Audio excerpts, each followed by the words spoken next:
Why did Erwin Rommel, one of Hitler's most celebrated field marshals, urge the dictator to end the war when his own fame had been built by serving the Nazi regime? By June 1944, Rommel commanded Army Group B, responsible for resisting the Allied invasion of Normandy. The former Afrika Korps commander had once enjoyed Hitler's favor and had been elevated by Nazi propaganda into a national hero. But after D-Day, he confronted conditions no tactical skill could reverse. Overwhelming Allied air power, superior supplies, mounting casualties, and a German command system paralysed by Hitler's refusal to permit withdrawal. In reports dated 3rd to 5th July and 15th to 16th July, Rommel warned his superior, Field Marshal Günther von Kluge, that an Allied breakthrough was becoming inevitable.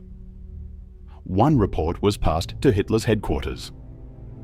Rommel did not literally beg in the surviving documents. His language was formal, but unmistakable. He demanded that the leadership draw the necessary conclusions and believed the war now had to be ended politically. The answer lay partly in Normandy itself. German units could move only with extreme difficulty by day. Reinforcements were insufficient, and Hitler continued ordering positions held long after their military value had disappeared.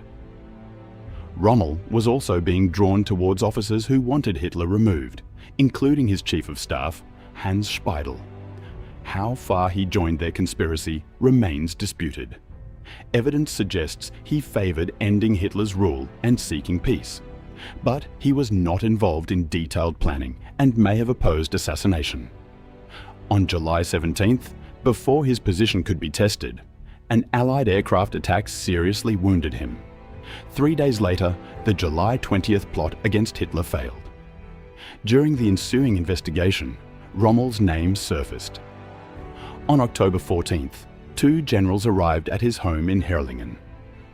Rommel left with them and died shortly afterward, having been forced by the regime into a fatal choice rather than face a public trial.